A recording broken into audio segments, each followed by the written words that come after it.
Simon peut ce qui est invoqué mon nom.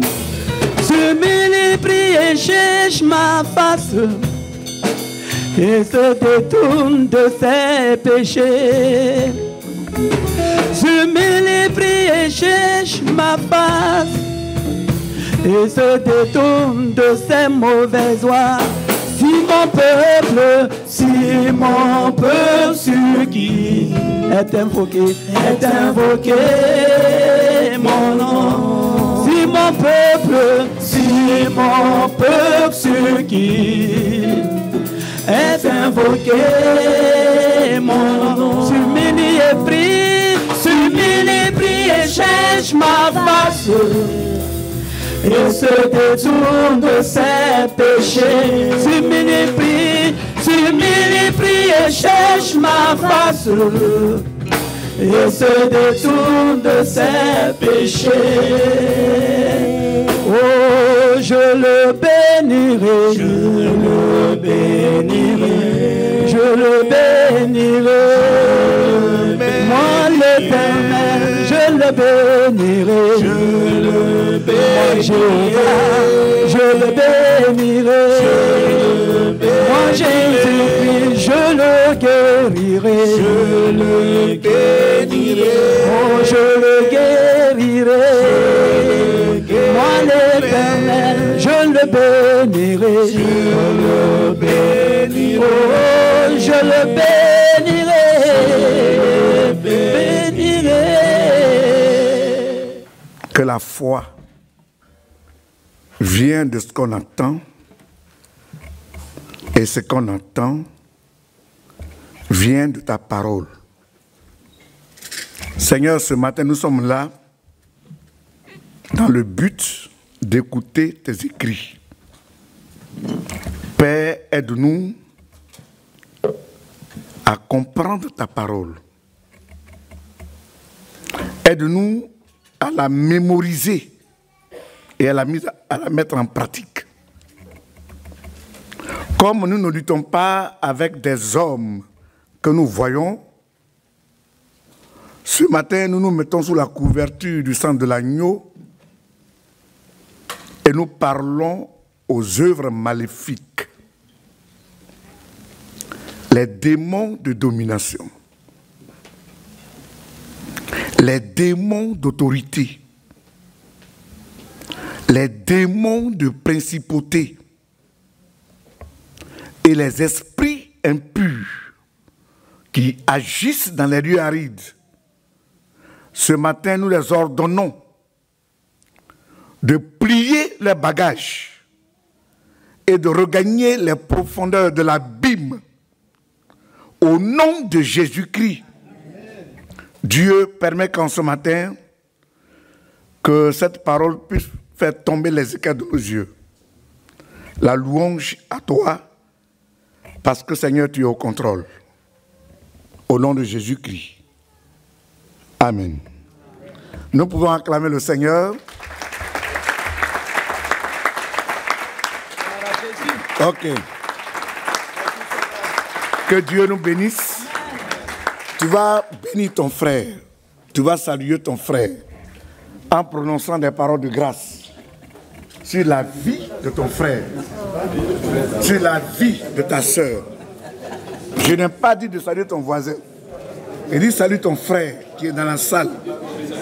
Bénis-le et prononce des paroles de grâce sur sa personne au nom de Jésus-Christ. Vous venez saluer les voisins.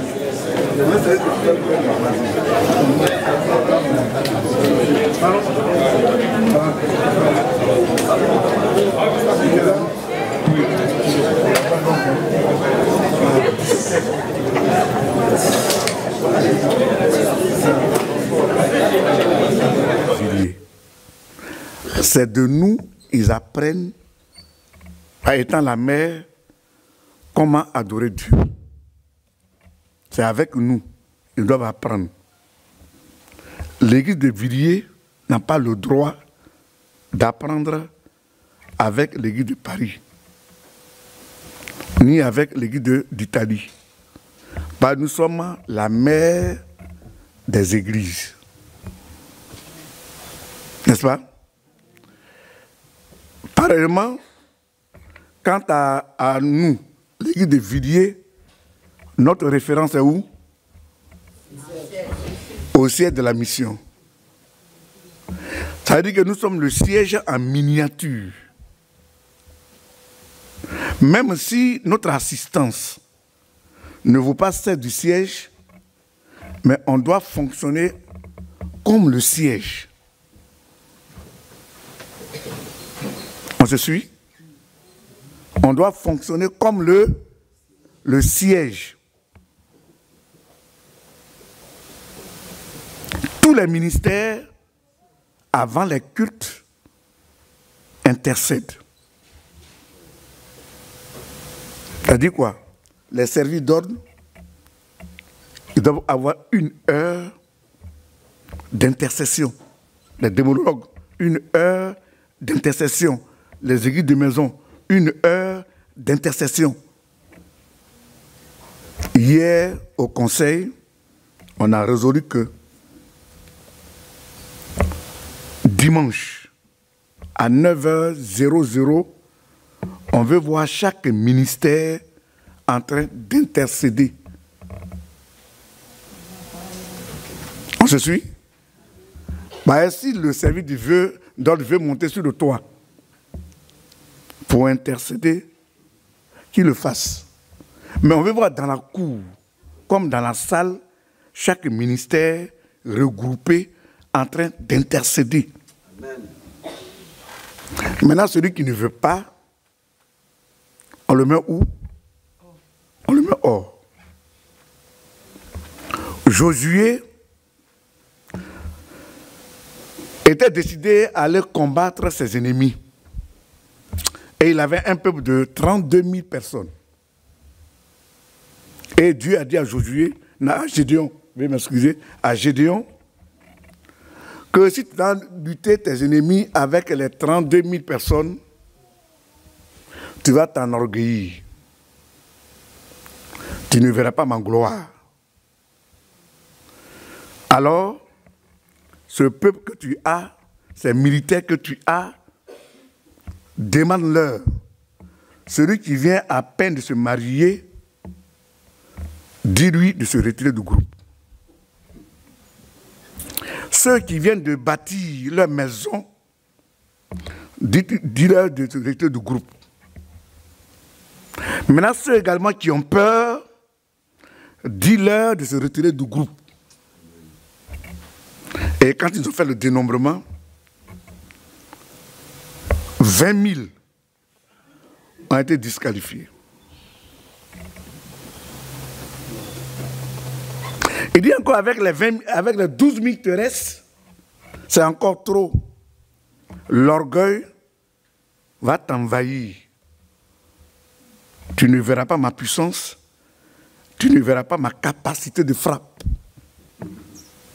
Fais passer les 12 000 te restent auprès de Jourdain.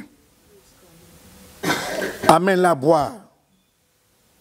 Tous ceux qui porteront leurs armes, qui seront en position de combat, qui prendront l'eau par la main et la porteront vers leur bouche, mets-les à ta droite.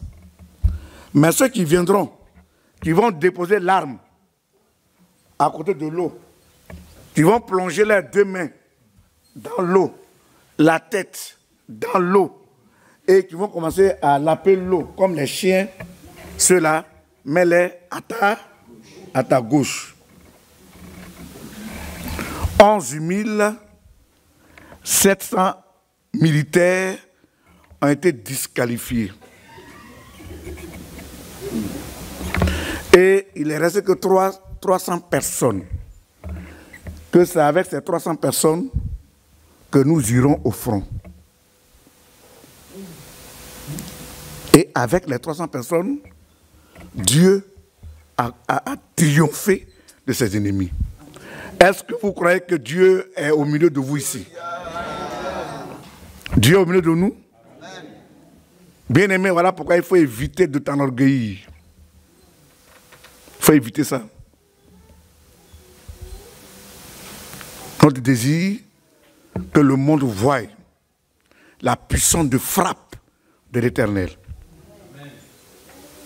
Que les gens courent depuis l'Est, l'Ouest, du Nord, du Sud, du Centre pour venir se réfugier dans cette maison. Tous les dimanches, chaque ministère doit intercéder. 9h00, on veut voir chaque ministère à l'œuvre.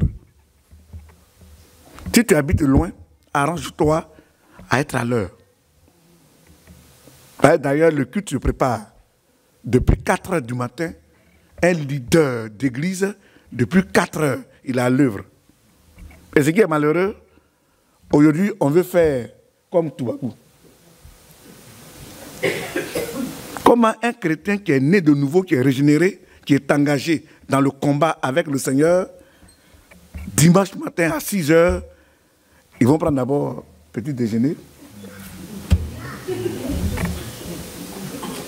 Et après petit déjeuner, on va essuyer la bouche, aller encore dans la douche, laver les mains.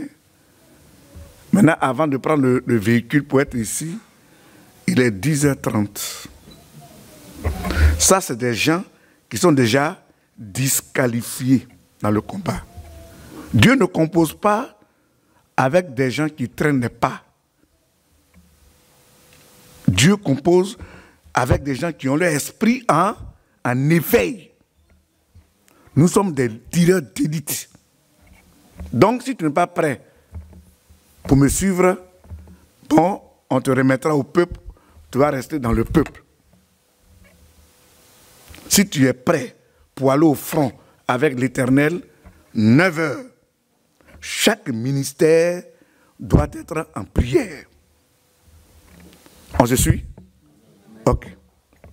Et comme nous sommes appelés à intercéder, chaque ministère a son jour de jeûne. Chaque jour. Quand je prends le cas, les services d'ordre, le ministère de la Sécurité et de l'Ordre et le ministère chargé de l'économie et des finances, eux jeûnent tous les lundis. Et les soirs, ils se retrouvent pour prier, pour intercéder. Les mardis, c'est autour du diaconat.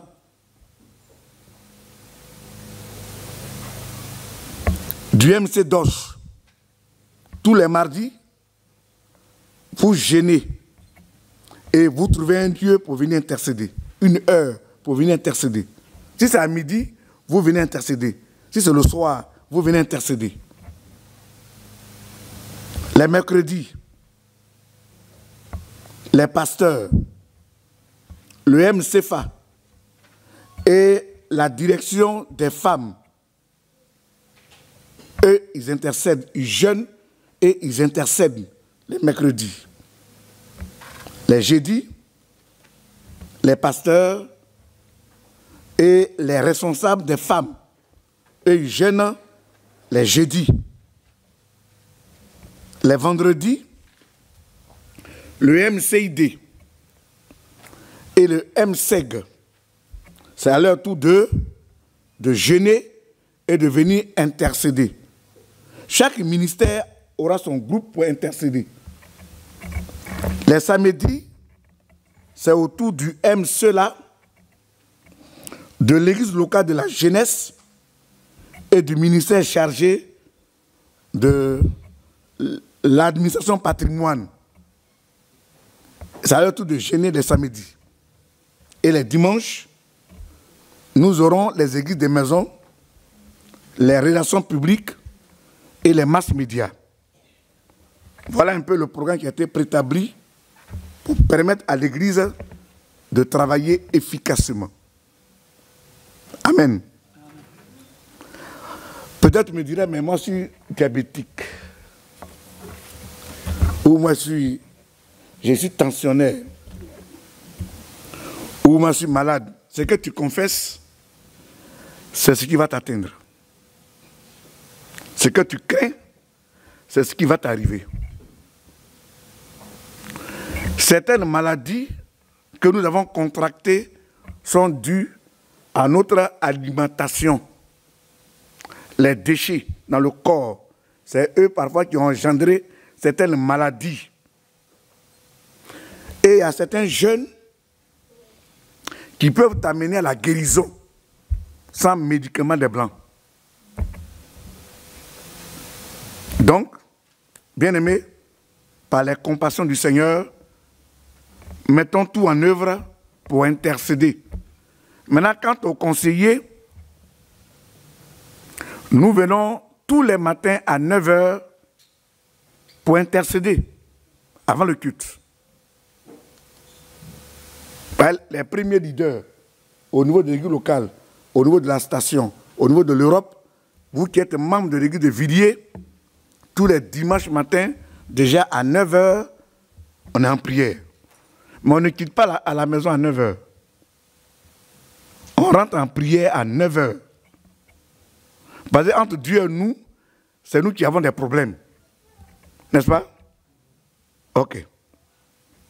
Et à côté de ça, pour ceux ce matin qui ont fait le constat, toutes les nuits du mardi et les nuits du samedi, tous les conseillers, tu es chez toi à la maison et on se bipe, on se met à intercéder.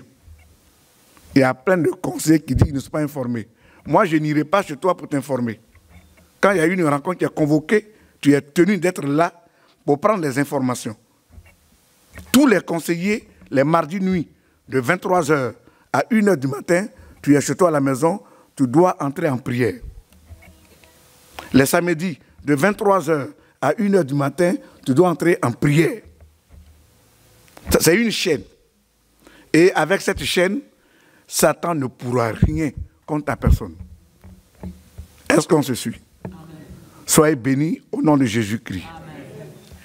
Soyez bénis au nom de Jésus-Christ. Soyez bénis au nom de Jésus-Christ. Nous continuons avec notre thème. Quelle démarche pour l'exaucement à ma prière? Qui aimerait, lorsque tu élèves la voix et que tu soumets ton sujet à l'Éternel, qui aimerait que Dieu exauce? Vrai, vrai. Maintenant, je veux un volontaire ou deux volontaires pour nous faire un rappel, un petit résumé avant de continuer. Acte 1. Quand on prend l'acte 1, le point 1, qu'est-ce qu'il nous faut pour permettre à Dieu d'écouter ta prière? Pour avoir une bonne relation avec notre entourage, avec les voisins, avec notre prochain. Ok. Moi, c'est ce que j'ai retenu. Amen.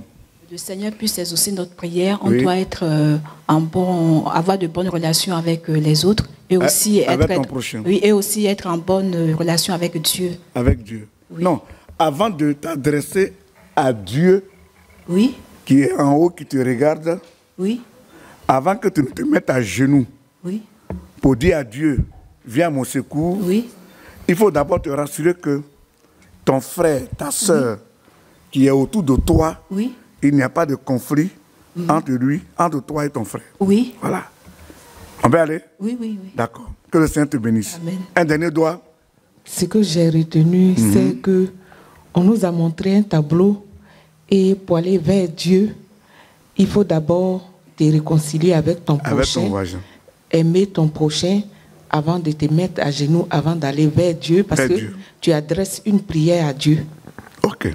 Que Dieu nous bénisse. Je me lève pour aller m'adresser à Dieu. Comment Dieu voit ma prière? Une abomination. C'est un péché. Tu n'es pas en règle avec ta soeur que tu vois. Tu n'es pas en règle avec ton frère que tu vois. Or, ce que tu vois là, c'est des représentations palpables du Dieu invisible. Et contre ton frère, tu as la haine, tu as les mépris, tu as les rancunes de ton frère dans le cœur. La prière que tu vas adresser à Dieu, Dieu la regarde comme une abomination, comme un péché. Je crois, depuis le dimanche passé, jusqu'à aujourd'hui, chacun a essayé de régler ce que tu dois régler. Celui avec qui tu ne te parlais pas, je crois bien, tu as essayé d'aller vers ton frère, d'aller vers ta soeur pour te réconcilier avec ton frère, avec ta soeur. Je pense que cela a été fait. C'est ça? Si tu ne l'as pas encore fait, bien-aimé, ce matin, je t'encourage, je t'exhorte à le faire. Tu ne dois pas te mettre à genoux, élever la voix vers Dieu, si dans ton cœur, tu as quelque chose contre ton prochain.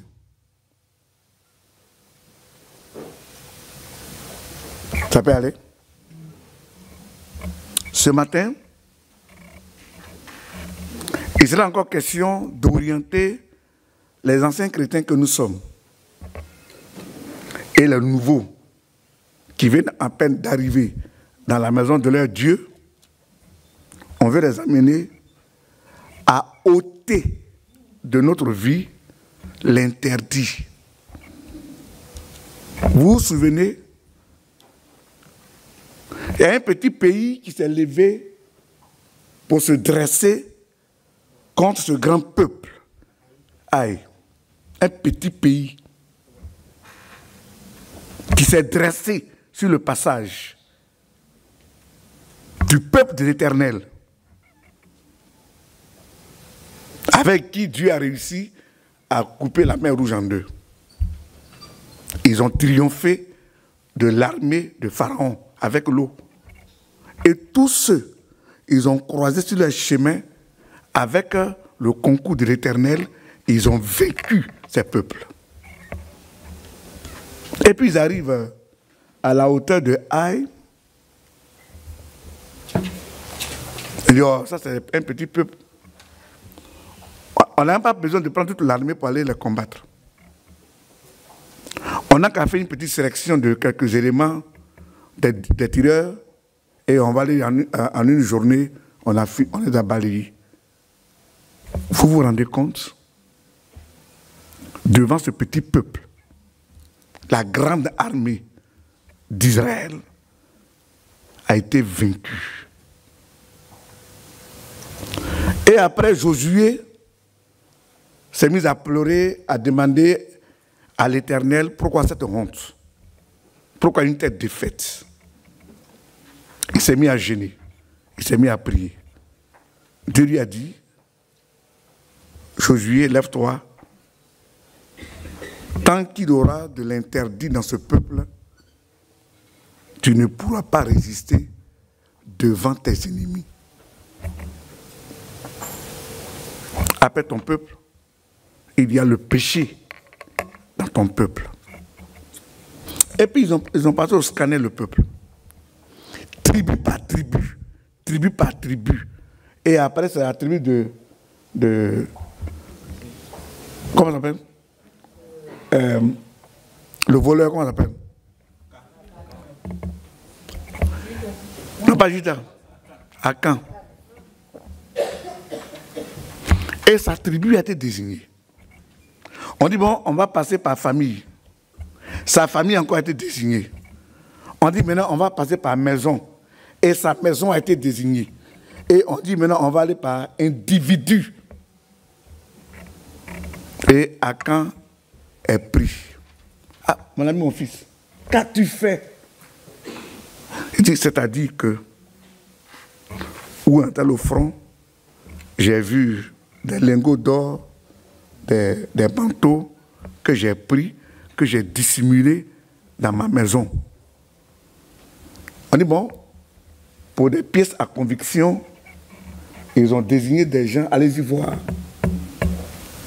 Et ils ont trouvé exactement ces effets-là dans la maison d'Akan. Ils vont amener-le. Ils sont allés avec lui hors de la ville. Il dit à chacun sa pierre. À chacun sa pierre. Ils ont placé Akan. Ils ont placé sa femme. Ils ont placé ses enfants. Ils ont placé ses animaux. Ils ont placé ses poulets. Ils ont placé ses chiens. Ils ont placé tout ce qui revient à Akan. Que chacun lapide Akan et sa maison pour ôter l'interdit du milieu de nous. Et toute la maison d'Akan a été exterminée. Frères, marcher avec Dieu, lorsque nous nous mettons à prier, lorsque nous nous mettons à jeûner, déjà notre ennemi de tous les jours, qui s'appelle le diable, il n'est pas content de toi. Donc pour aller contre lui, là, prends soin de revoir ta position, prends soin de nettoyer ta vie, prends soin de sanctifier ta maison. Et ce matin, il y a l'histoire de quelqu'un ce matin qui nous intéresse. Nous connaissons tous l'histoire de cet homme de foi que nous appelons Abraham. Abraham, qui était dans son pays, que nous appelons Ur, qui est l'actuel Irak. Dieu a dit à cet homme, lève-toi, je vais t'orienter à un endroit où tu vas t'installer. Et quand il quittait son pays, la Bible dit que cet homme était âgé de combien d'années? 75 ans. Et sa femme Sarai avait 65 ans. C'est en chemin que Dieu dit à Abraham que tu auras des enfants, tu seras le père d'une multitude de nations. Et il a cru. Ils ont cru, c'est une affaire d'une journée, une semaine, un mois, 2 mois, 1 an, 2 ans, 3 ans, 4 ans, 5 ans, 6 ans, 10 ans. Et le doute a commencé à envahir leur cœur. Madame Abraham, c'est vrai que ton Dieu t'a promis que tu auras un enfant, mais ça fait déjà plusieurs années que nous attendons. Est-ce qu'il ne serait pas avantageux, la servante, qui a fait déjà avec nous près de 10 ans avec nous, que tu la prennes et que tu ailles vers elle, peut-être que c'est à cette dernière que tu auras l'enfant que Dieu t'a promis. Le mari, qui est un patriarche, la Bible dit, il a cédé à la subjection de sa femme. Et il a pris Agar comme son épouse. Et ça a commencé à envoyer les problèmes dans le foyer. Ça a commencé à créer des incompréhensions dans le foyer. Et finalement, Dieu a dit à Abraham que ce n'est pas Ismaël qui sera ton fils promis. Ce n'est pas lui. Que ta femme, Sarah, t'enfantera un fils. Et dans la persévérance, dans la prière, Dieu fait grâce à Abraham d'avoir un fils à la personne d'Isaac. Isaac est né dans la maison. Isaac a grandi. Et quand Abraham a vu que son fils avait l'âge de se marier, il a demandé à l'un de ses serviteurs que mon fils a l'âge de se marier. Je n'aimerais pas qu'il prenne parmi les filles étrangères sa femme. Amen. Jure-le-moi que tu ne prendras pas une étrangère dans ma maison. Va dans ma famille. Prends toutes les dispositions, va dans ma famille. Tu prendras une femme à mon fils. Tout à l'heure, on va te donner la leçon tout à l'heure.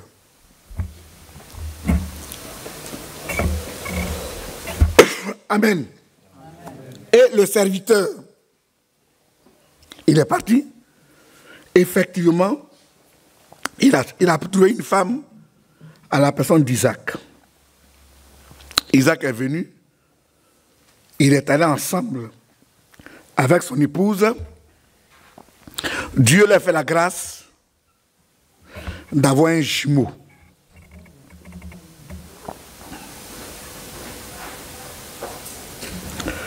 Messieurs, madame, ils sont restés ensemble longtemps. Et après, monsieur Isaac, comme il s'approchait de la mort, il fait appel à son fils Ésaü, qui est le fils aîné. Bientôt, je vais mourir. Alors, pour permettre à mon âme d'être dans la joie, pour te bénir, comme tu es un chasseur, prends tes armes, entre en brousse, tu mets un gibier, prépare-le, et quand j'aurai fini de consommer ton gibier, je vais prononcer des paroles de bénédiction sur ta vie. Là aussi, tout à l'heure, il y a une leçon à dégager tout à l'heure. Au moment où Ésaü entre en brousse pour trouver à manger à son papa, pour qu'en retour, le père puisse le bénir, la mère entre en complicité avec le second et dit, ah tiens, voilà ce qui se prépare derrière ton dos. Ton papa veut bénir ton frère. Alors ma fille vient. Va vite dans les animaux là, attrape-moi 2 chevreaux. On va les préparer vite. Tu vas donner à manger à ton père. Et pour que ce dernier avance à moi, pour qu'il puisse te bénir. L'enfant lui a dit, mais papa, maman, mon grand frère, il a beaucoup de poils. Oh, moi, je n'en ai pas. Et puis, de par ma voix, il va me reconnaître. Elle dit, laisse ça. Fais seulement ce que tu dis.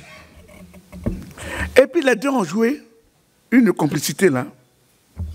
Comme le père, il ne voit pas, il a amené Isaac à prononcer les bénédictions de son frère sur Joseph. Non, comment il s'appelle? Sur Jacob.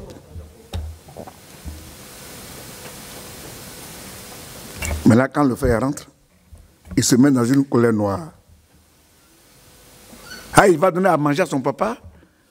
Son papa se rend compte, mais qui vient de bénir à peine? Mais il vient te bénir, non? Papa, c'est pas moi. Et c'est là le père se rend compte qu'il venait d'être trompé par son petit frère. Et le frère se met en colère et il jure sur tous les toits que le jour où son papa va mourir, il va le tuer en même temps. Et la même mère se lève,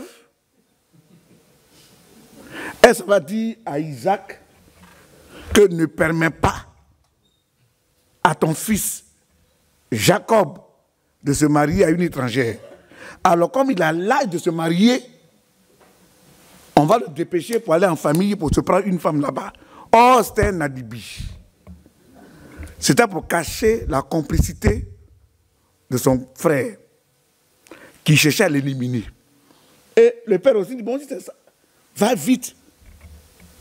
Et Jacob, il prend la route pour aller vers son oncle maternel, à la personne de Laban. En chemin, il trouve un lieu où il va passer la nuit. Il dresse son lit, il met un caillou en bas de ses oreilles comme oreiller, et pendant la nuit, la Bible dit que c'est comme s'il y avait une échelle qui allait jusqu'au ciel. La nuit, il voyait les anges qui descendaient, qui remontaient, qui descendaient et qui remontaient. Il s'est réveillé et il a vu que Dieu était en ce lieu. Et il a appelé ce lieu Bethel, qui veut dire la maison de Dieu. Or, hier, ce village s'appelait Luz, qui veut dire séparation. Maintenant, en donnant le nom Bethel, cela sous-entend la maison de Dieu. Et Dieu envoie son ange. Il lui fait des révélations pour dire, là où tu vas, moi, l'Éternel, je serai avec toi. Je veillerai à ta vie.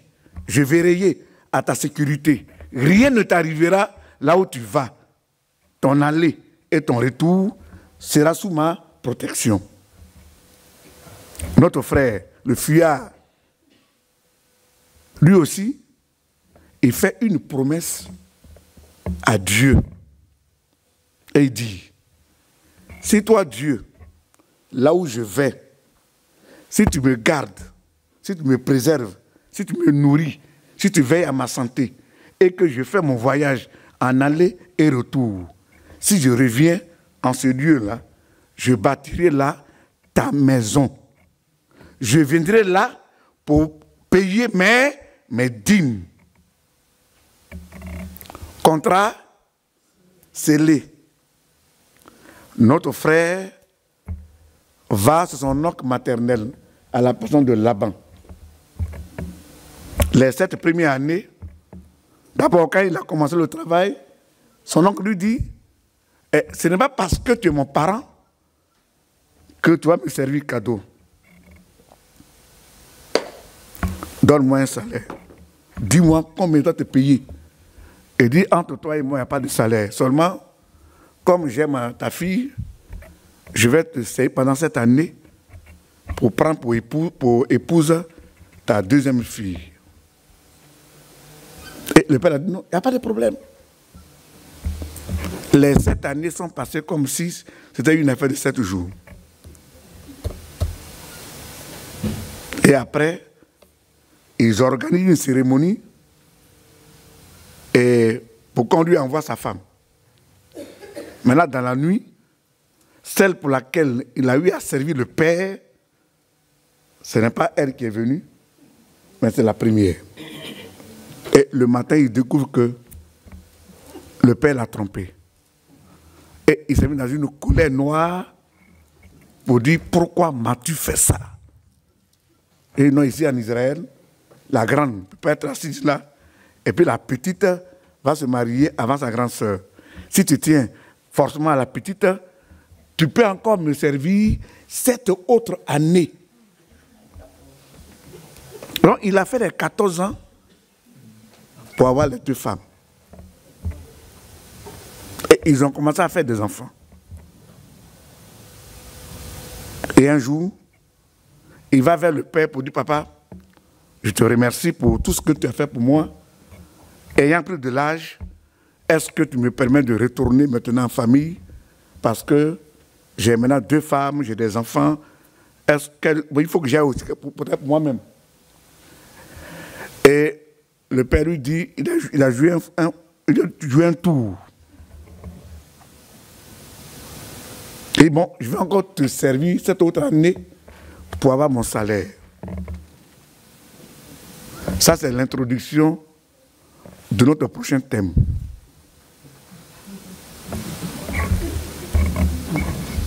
C'est l'introduction de notre prochain thème. La manière dont Jacob s'est enrichi. Ça, c'est notre prochain thème. Donc, Dieu s'est révélé à Joseph, à Jacob.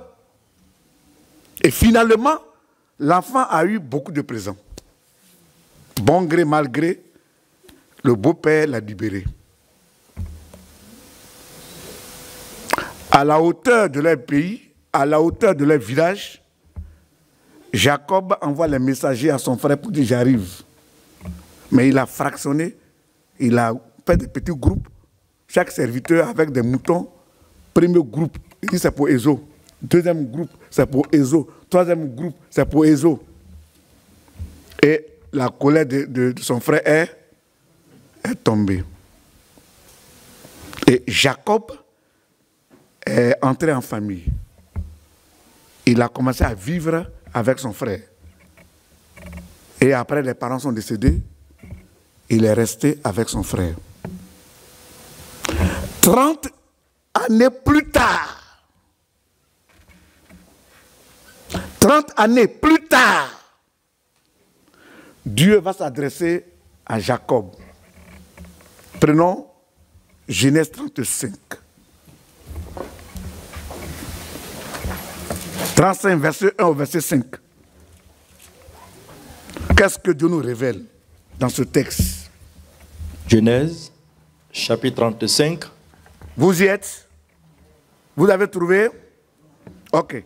Dieu dit à Jacob, lève-toi, monte à Bethel et demeure-y. Là, tu dresseras un autel au Dieu qui t'apparut lorsque tu fuyais Ésaü, ton frère. Jacob dit à sa maison et à tous ceux qui étaient avec lui, ôtez les dieux étrangers qui sont au milieu de vous, purifiez-vous et changez de vêtements.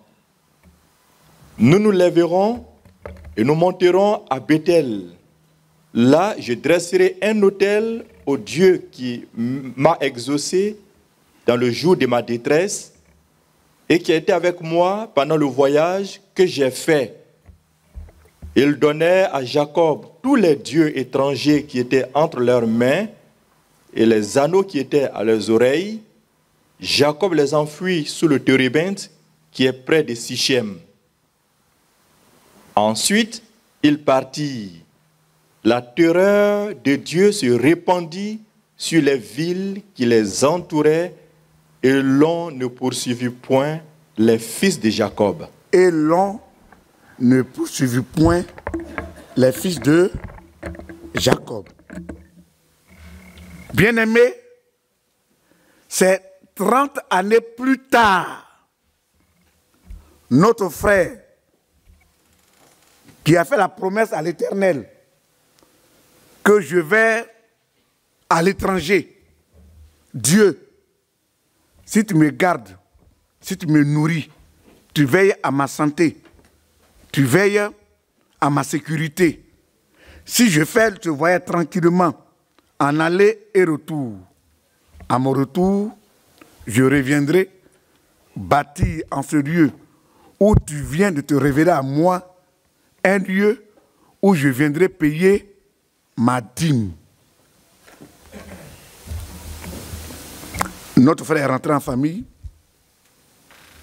Il a commencé à collaborer avec son frère qui le guettait pour l'éliminer, parce qu'il a réussi à se réconcilier avec son frère, et il met en oubli la promesse faite à Dieu. Et c'est 30 années plus tard que Dieu lui dit, Jacob, voilà le contrat qui existe entre toi et moi. Alors le temps est arrivé de te lever pour aller bâtir la maison que tu m'as promis. Il faut aller bâtir cette maison.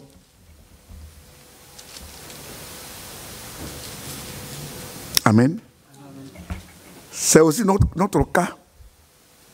C'est aussi notre façon de vivre. Chacun ici présent a été païen. Qui est né païen? Des bons païens. Des gens qui ont bu. Des gens qui sont allés voir les marabouts pour faire des gris-gris. Des gens qui ont réussi à vider des casiers de bière, des casiers de vin. Des gens qui ont réussi à draguer les femmes des gens, les maris des gens. Et puis Dieu, dans son amour, a tendu sa main et il s'est saisi de toi. Aujourd'hui, tu es dans la maison du Seigneur. Quand nous sommes arrivés pour la première fois dans la présence de Dieu et que nous avons réussi à écouter pour la première fois la parole de l'Éternel, chacun ici présent, la manière dont notre frère Jacob a fait aussi des promesses à l'Éternel, chacun ici présent a fait un vœu à l'Éternel. Parfois, il nous arrive, quand tu as été touché à l'Éternel, parfois tu dis à Dieu, Seigneur, je ne savais pas, maintenant que je viens de parvenir à te découvrir, fais de ma vie ce que tu veux. Prends mon âme, prends ma vie, prends mes yeux, prends tout mon être entier et fais de mon corps ce que tu veux. Qui a fait une telle prière une fois? D'accord. Je ne sais pas si on voit un peu l'ampleur de la chose. Vous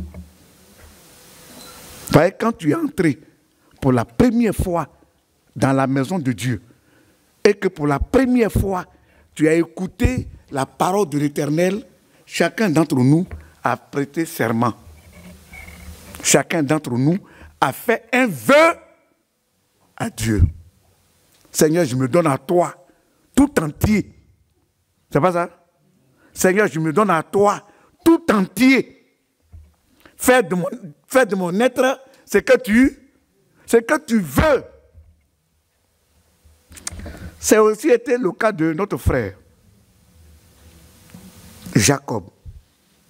Quand Dieu l'a visité à Bethel et qu'il a vu la présence de l'Éternel là où il s'est reposé, il s'est levé et il a dit à Dieu, si tu me gardes, c'est vrai que où je vais à l'étranger. Si tu me gardes, où je vais là, si tu me nourris, tu prends soin de moi, tu prends soin de ma santé. Si je reviens en famille, je reviendrai te bâtir un lieu de prière où je viendrai payer ma...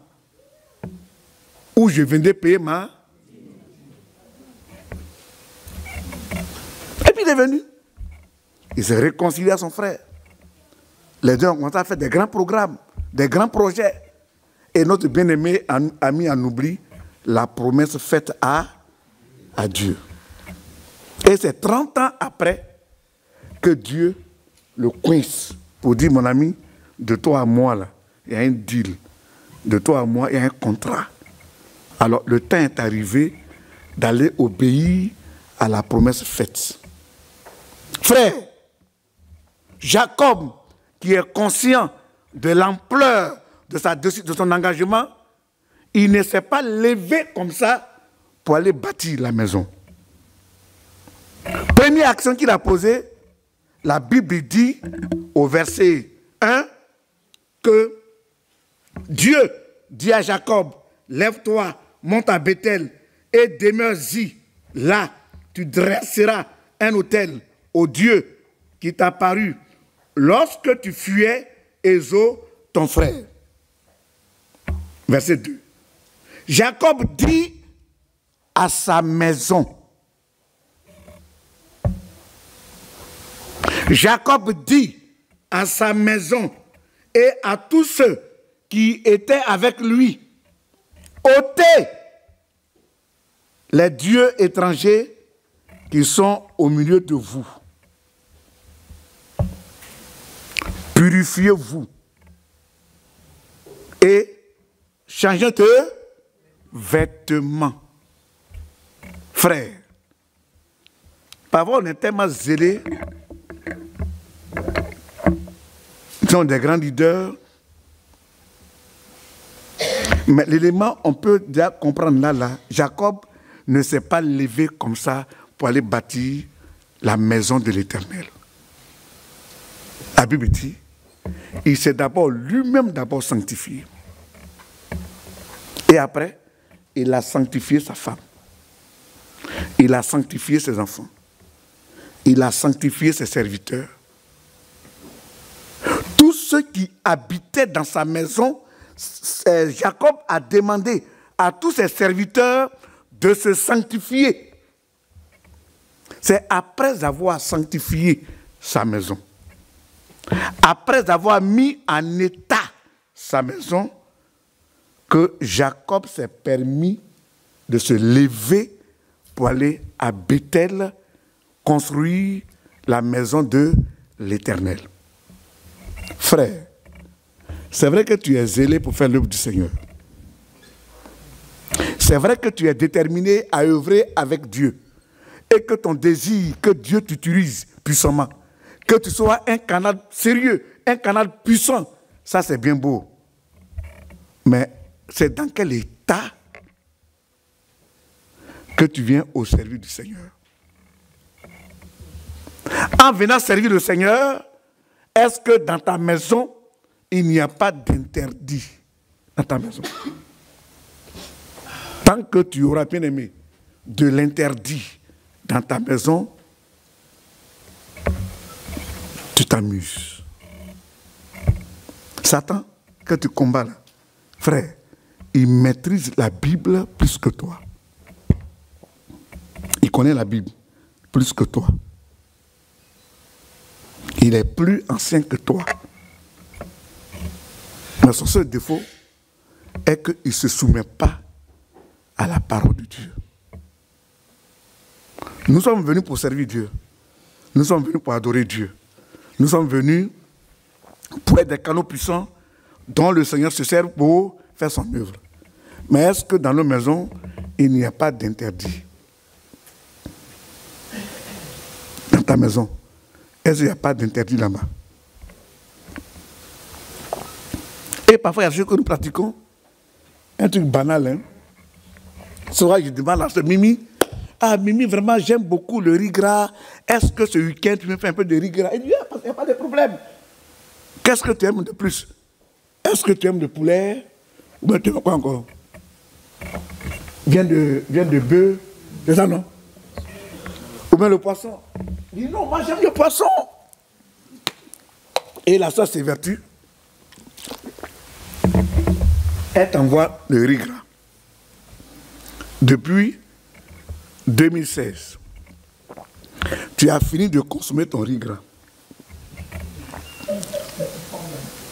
L'assiette dans laquelle elle t'a servi, aujourd'hui, l'assiette demeure encore chez toi.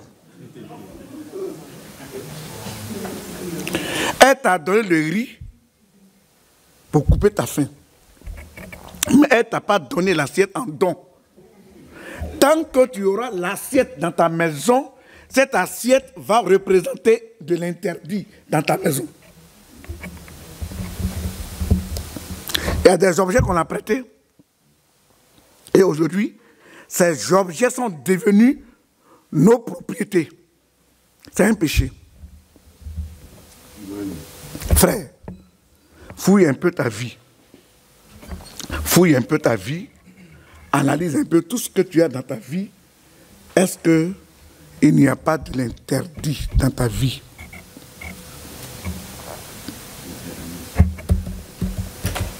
Ça peut aller? Ça peut aller? Qui va être un grand responsable? Un canal puissant qui crache du feu. Ok. Mais est-ce que tu as fini? Est-ce que tu as réglé ton problème d'interdit dans ta maison? Et généralement, c'est nous-mêmes qui sommes des chrétiens. Et nos enfants sont des poupées. Nous, on est sanctifiés, nos enfants ne sont pas sanctifiés. Ta maison, là où tu habites, est la maison de l'Éternel. Josué dit, moi et ma maison, nous servirons. Est-ce que ta maison sert l'Éternel? Un gros point d'interrogation. Ta maison n'est-il pas un stade de football? Là où tu vis, est-ce que ce n'est pas un stade de football? Là où tu vis, est-ce que ce n'est pas un lieu où les gens viennent draguer les femmes? Comment une maison qui appartient à Dieu? Ta petite soeur, elle ne vit pas à l'église, elle envoie ses copains là. Et avec ses copains, tout est permis dans ta maison. Et avec ça, tu attends la bénédiction. Tu attends quel genre de bénédiction? Ta maison est devenue un hôtel qui est devenu un lieu de passe. Et tu attends de Dieu la bénédiction. Ça ne marchera pas, frère. Il y a de l'interdit dans ta maison. Jacob, avant d'aller bâtir la maison de l'Éternel, la Bible dit, il a pris soin de sanctifier lui-même sa propre vie d'abord. La vie des enfants, la vie des serviteurs et la maison. Et tous les dieux étrangers que détenaient ceux qui occupaient sa maison ont rendu ces objets à Jacob. Bien-aimé du Seigneur, notre Dieu qui nous aime tant, il veut bien collaborer avec nous. Il veut bien œuvrer avec nous. Il veut bien nous bénir.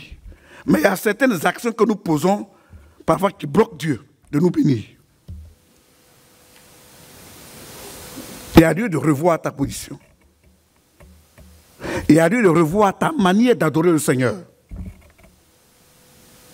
Amen. Et le texte continue. Le verset combien? Verset 3. Qu'est-ce que la Bible nous dit?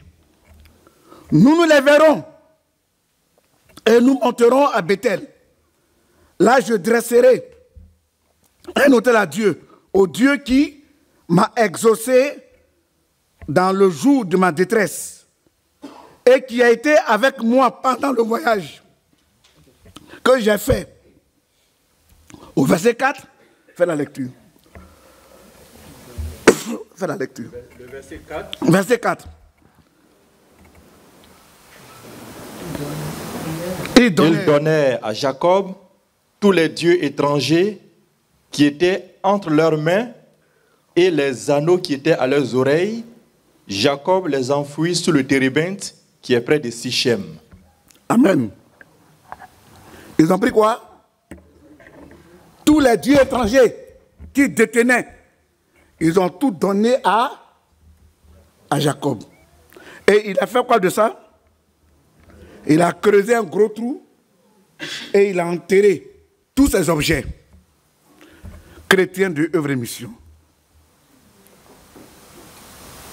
Le monde sait que nous prêchons sur la sainteté, la vie de sanctification. Mais est-ce qu'aujourd'hui on n'a pas double vie? Est-ce qu'aujourd'hui on n'a pas double nature? Il y a une nature à l'église, une nature au dehors. Et avec ça, tu vas être heureuse ou tu vas être heureux. Ça ne marchera pas avec le Seigneur.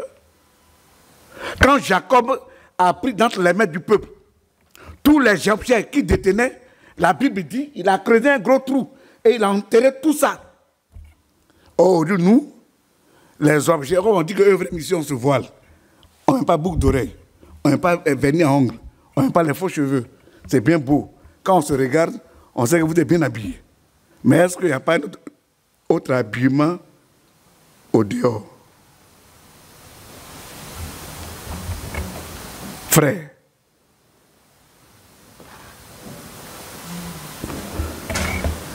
on doit apprendre à marcher dans la vie de sainteté et de pureté. Et il dit le verset 5. Verset 5. Ensuite, il partit, la terreur de Dieu se répandit sur les villes qui les entouraient, et l'on ne poursuivit point les fils de Jacob. Est-ce qu'aujourd'hui, nous, les démons ne nous attaquent pas? Est-ce qu'on n'a pas les influences des démons dans nos vies?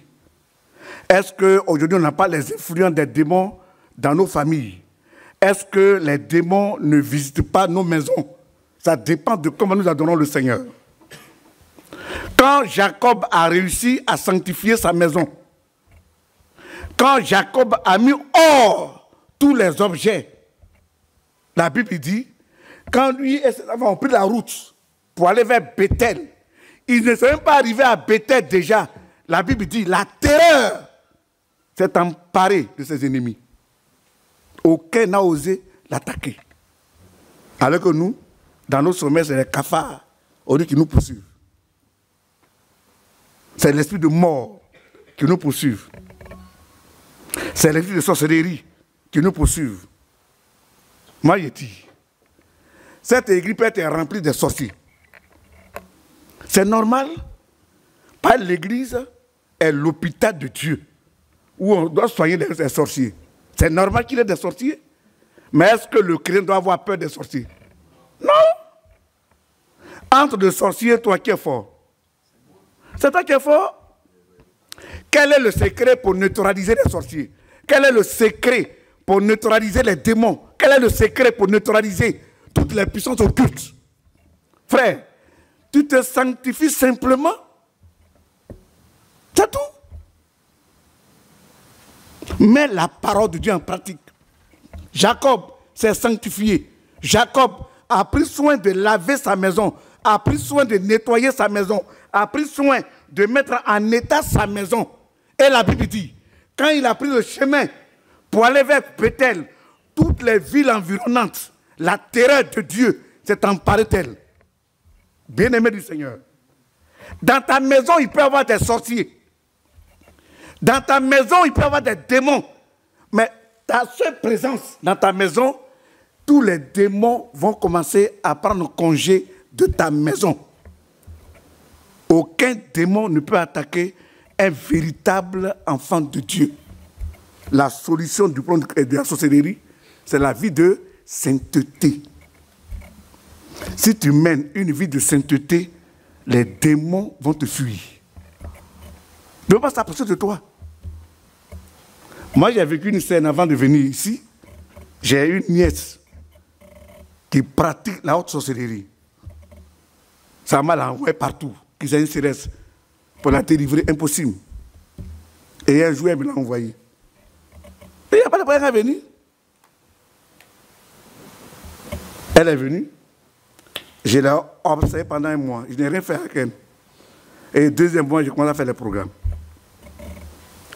Elle a commencé à terrasser. Et après, elle me dit non, elle veut entrer, aller sur ta maman. Elle est restée avec moi. On l'a supplié. Elle dit niet. Elle s'en va. C'est ça le secret. Dans ma maison, tu vas venir faire sorcellerie. Tu vas passer où? Tu vas passer où? Entre le sorcier et le chrétien est plus dangereux que le sorcier. Si tu mènes une vie de sainteté, bien aimé, les sorciers, soit ils viennent, ils se convertissent, ils abandonnent la sorcellerie, ou ils quittent l'église. Voilà les deux possibilités. Donc le remède pour amener les sorciers à genoux, encourageons-nous à mener la vie de sainteté et de... C'est tout. Voilà le remède du sorcier. Moi, on ne me tue pas. Ma chère amère. Est-ce que s'il y a des sorciers ici? Vous avez des sorciers ici? Il peut y en avoir. Bah, là où Dieu bâtit son église, Satan aussi considère sa chapelle. Mais ce que je sais, un véritable enfant de Dieu, on ne le tue pas. Jacob, la preuve, quand il s'est sanctifié, quand il a mis ses enfants dans une vie de sainteté, de pureté, il n'a même pas parlé, simplement sa démarche. Au moins, il a pris la route pour aller vers ses ennemis. La Bible dit, la terreur de l'Éternel s'est emparée du peuple. Et ils n'ont pas osé attaquer Jacob. Bien-aimé, Dieu veut bien faire de toi un canal précieux. Il veut bien t'utiliser pour être un canal puissant. Mais est-ce que ta maison est sanctifiée? Amen. Est-ce que ta vie est sanctifiée? N'y a-t-il pas de l'interdit dans ta maison? S'il y a de l'interdit dans ta maison, tu ne pourras pas tenir devant le diable. Parce qu'il est plus puissant que toi. Il est plus fort que toi. Mais le seul moyen par excellent pour dire le diable, c'est la vie de sainteté et de pureté. Quand on est en Afrique, on est loin de chez nous ici, on est en Europe ici là. Mais les parents disent que nous on a beaucoup d'argent ici. C'est pas ça? C'est ça, non? On dit qu'il y a son fils qui est en France. Il a beaucoup d'argent. Il veut que tous les fins du mois, il nous a beaucoup d'argent. Et parfois, on fait un angoplan. Et puis, on ne peut pas se cacher aux yeux du sorcier. Les gens, ils peuvent prendre un vieux balai. Un vieux balai, ils montent dessus, et en 2 secondes, ils se retrouvent en Amérique. Ou bien, ils montent sur la feuille de banane, ils s'envolent. Il est là, mais où tu es caché. Il y a un vieux dans un village dont il va taire le nom, qui a aimé son fils, il l'a élevé et il l'a même protégé contre les attaques de l'ennemi. Et son fils a réussi, il est à l'extérieur du pays, et il dit non, il ne va pas au village. Le vieux a tout fait, il ne va pas au village. S'il va, ils vont le tuer. D'accord? Un jour, il vient du service, il allume son poste téléviseur, c'est le vieux qui apparaît à l'écran. Nez à nez, dans sa propre chambre. Il a éteint. Un autre jour, il quitte au service, il vient, il ouvre la porte au salon, le vieux assis au salon. Il dit, bon, me voici. Toi, tu dis que c'est à cause des sorciers que toi, tu ne peux pas venir au village. Si moi, je te tuer, là, c'est en 1 seconde. Et finalement, il s'est réconcilié à son enfant. On ne fuit pas le sorcier. Le sorcier, il faut l'affronter. Le sorcier, il faut mener une vie de sainteté et il va s'éloigner de toi. Est-ce qu'on se suit? Nous partons au front. Cette église, nous irons au front. On va s'attaquer au fond des ténèbres. On va s'attaquer au royaume des ténèbres. On va s'attaquer aux sorciers. On va s'attaquer aux magiciens. Mais on ne peut pas aller au front en ayant des acants au milieu de nous. Si au milieu de nous il y a des acants, les balles perdues vont les atteindre. Pour ne pas que les balles perdues t'atteignent, bien-aimé, prends soin de sanctifier ta maison. Si ta maison est sanctifiée, tu peux lever en plein midi pour dire à l'ennemi, tu ne vaux rien et tu ne peux rien. Et il ne pourra rien te faire. Que Dieu nous bénisse. Amen. Que Dieu nous bénisse. Amen. Quelle est la condition? La deuxième condition. Première condition, il faut regarder ton frère pour voir si tu n'as rien dans ton cœur contre ton frère. Deuxième condition, on fait quoi? On fait quoi? Il faut purifier ta maison, ta vie. Il faut nettoyer ta maison. Va fouiller tes assiettes.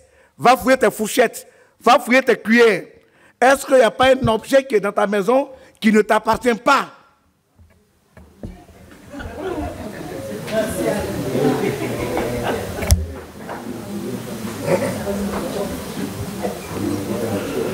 Que Dieu nous bénisse. On peut prier? Est-ce qu'on peut prier? Réfléchis bien. Frère, réfléchis bien. Ta faiblesse vient de là. Voyez, l'interdit dans ta maison, tu ne pourras rien contre le diable. Dieu nous bénisse. Oh Dieu, fais à moi un cœur pur. Oh Dieu, crée à moi un cœur pur. Renouvelle en moi un esprit